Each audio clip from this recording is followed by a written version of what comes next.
नागपुर जिले के कामठी तहसील के खैरी गांव और कोराड़ी को जोड़ने वाले पुल की जर्जर स्थिति को लेकर स्थानीय ग्रामीणों में प्रशासन के प्रति नाराजगी है।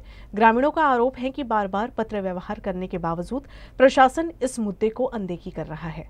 खैरी ग्राम पंचायत द्वारा पुल के पुनर्निर्माण के लिए प्रस्ताव पारित कर संबंधित अधिकारियों को भेजा गया था। सरपंच ने बताया कि इस पुल का निर्माण जीएसआर फंड के माध्यम से होने की संभावना है, लेकिन ग्रामीणों का सवाल है कि प्रशासकीय पत्राचार के बावजूद कार्य में देरी क्यों हो रही है।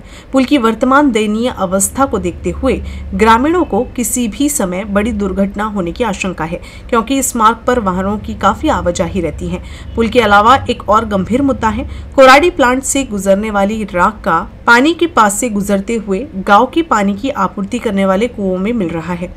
ग्रामीणों का कहना है कि ये उनके स्वास्थ्य के साथ खिलवाड़ है। प्रशासनाला एकच विनंती आहे की ग्रामपंचायत अगर ग्रामपंचायतला भी वारंवार ग्रामसभेत मीटिंग घेऊन सुद्धा ग्रामसभेत ठराव पास करून सुद्धा अगर ग्रामपंचायत, पंचायत समिती, सीओ, डेप्टी सीओ हे अगर त्यांच्यावर अगर लक्ष देत नसेल तर मग ग्रामपंचायत आपलं गावकऱ्यांना एकच करावं लागेल की त्यांना ह्या गावावर ताळेबंदी आणून आमचं विस्तारीकरण दुसरीकडे करून द्यायला पाहिजे। पावसाळ्यामध्ये जाणे येणं बंद होऊन जाते, पाऊस इथपर्यंत येऊन जाते तो नाल्याला। इस संबंध में सरपंच ने बताया कि ग्राम पंचायत ने कुओं के पानी को पीने के लिए अयोग्य घोषित कर दिया है, जिसके कारण गांव में अब पानी की आपूर्ति रोक दी गई है।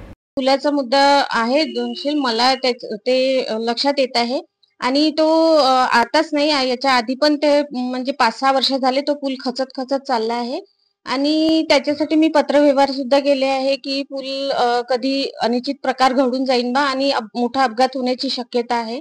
मी साहेबांसोबत पत्रव्यवहार केले आहे, साहेबांना प्रत्यक्षात ते भेटली सुद्धा आहे त्या पुलासाठी आणि पाऊस आला या डॅम फुटण्यात झाला की ते पाणी वाहत येतात आणि त्याच्यामुळे राख येते आणि राख विहिरीत जाते, म्हणून आम्ही ती विहीर पाणी पिण्यास अयोग्य आहे म्हणून लिहून ठेवलं आहे आणि सध्या ती विहीर बंद करून ठेवली।